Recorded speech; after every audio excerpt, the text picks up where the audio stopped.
Hey everybody, it's Mark Rajur here, Clark Commando 1983, and this will be my third video for my deep dive in the Deathride Normandy Juno Beach. And as you can see, and I'm going to show you the whole map, I'm going to show you how I got my layout. It's not ideal. Fits on this all fits on a 4x6. I'm going to show you some informational counters and just a couple other things. I've said it in the last video, but it'll probably be my last video till after Labor Day because I'm getting ready to go to Pacificon. Unless I happen to get all the counters out and set up, which I doubt.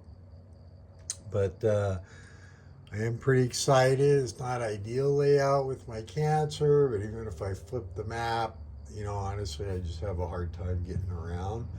So I'm going to do the best that I can. This is, I know it looks longer, but it's a 4x6. And you can see the beaches here. Got the rendezvous area and the approaches for the landing craft, which I'm going to do. You don't have to do. And I want to show you the hexes are 330 meters or 300 meters a hex. Anyways, and like I said, platoon level. I'm going to zoom in here on a weapons nest because I want to show you something. Now the weapons nests aren't set up yet, but let's see if I can get one that's can actually see a little better. Let's see. Yeah, here you go. So you'll notice, like this weapons nest here. Oh, wait a minute. Let's see if we can get that one in. That's a good one. When it gets set up,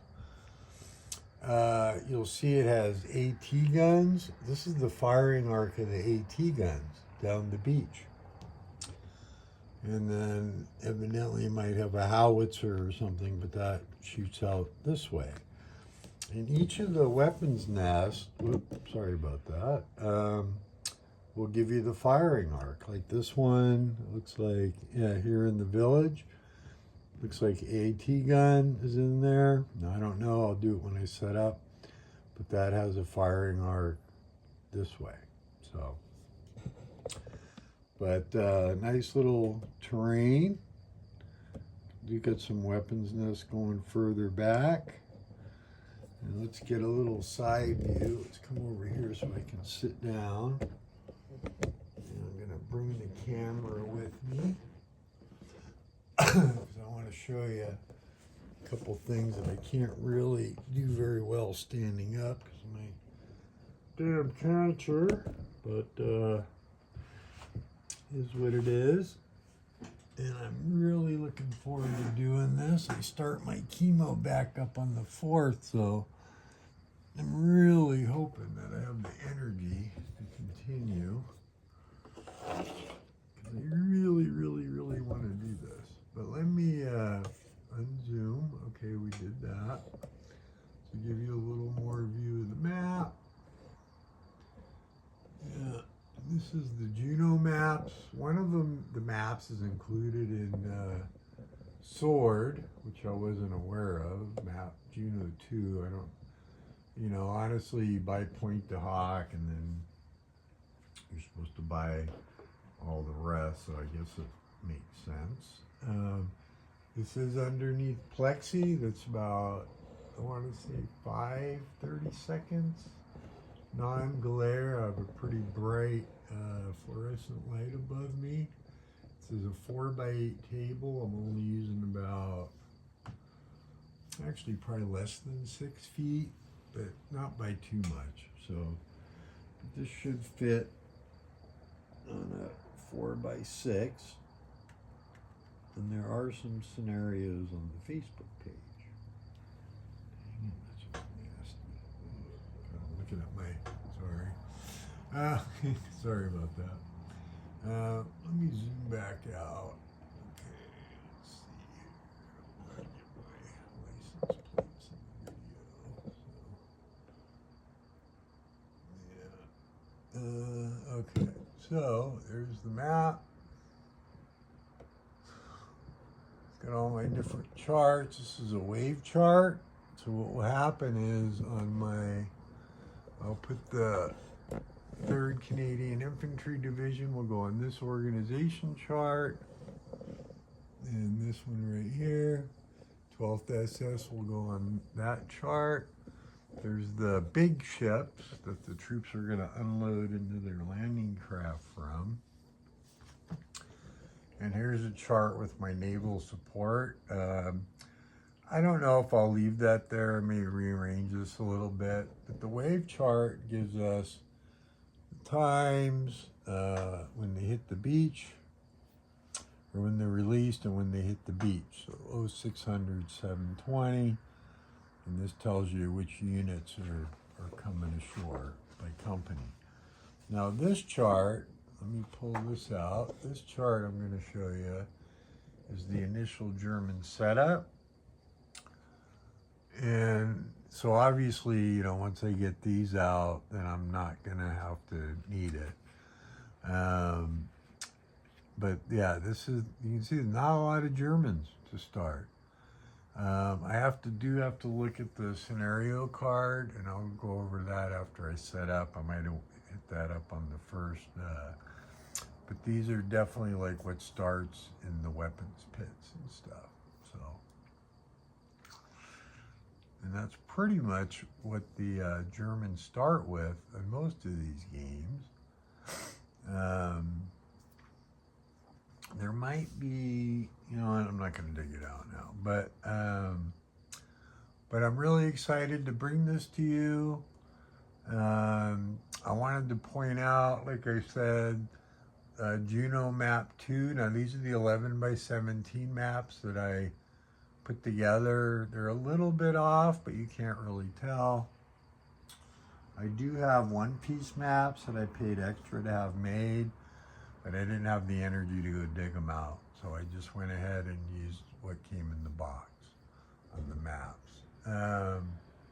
You can see it's a pretty map, I think.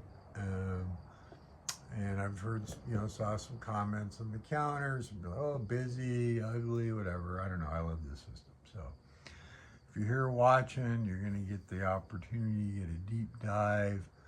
I did want to point out that, and I'm still gonna have to go dig it out. Ow, gosh darn it, I hurt myself today, my damn ribs.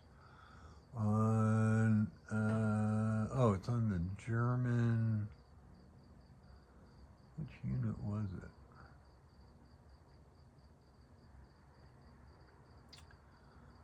Darn it. Oh, I think it's this one here. So let's see, this platoon here from the 736th Infantry Regiment is actually in the Sword Beach. I think that's the one. There's one unit, and I'll point it out later, that I couldn't find in the counter mix. And I emailed Chris, and he said it's in the, and I think it's that one. That particular platoon, and gosh, I could be wrong. But anyways, I'll figure it out later, but I think that is the one. Is not in the, it's in the Sword Beach counter sheet 5, he said. So I don't know if that's because it was errata, and that's what he tends to do. If it's errata, he'll put it in the next module.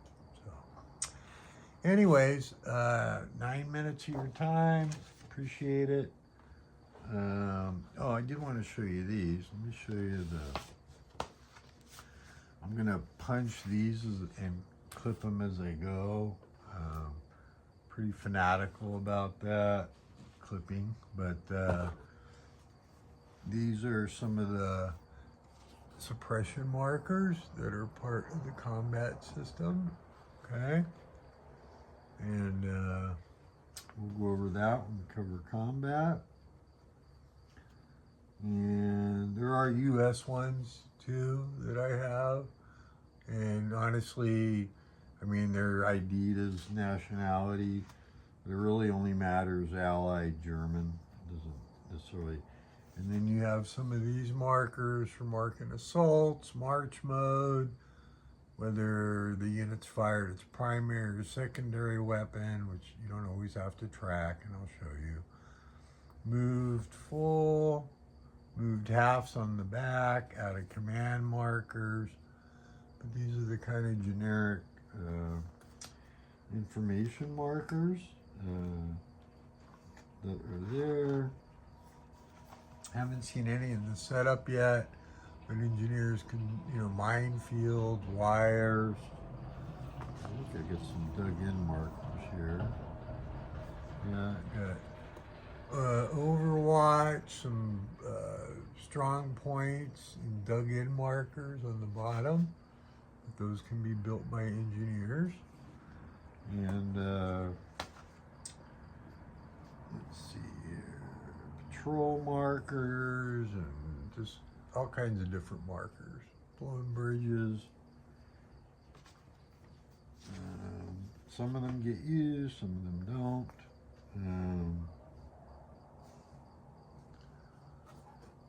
It just depends what rules level you're using. So suppression markers get used, and the moved and whatchamacallit, those absolutely can get used.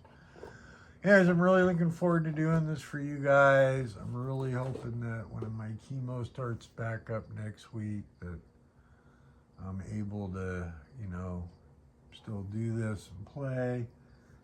Things are getting a little bit rough, but hey, onward and forward, one moment at a time, right? But that's about it. I wanted to show you. I got the maps out, got it laid out. Already got the units all sorted, which you saw in the previous videos. Now I just got to get them laid out, and then I'll be ready to start play when I get back. So, all right. I love you all. Thanks for watching. Bye.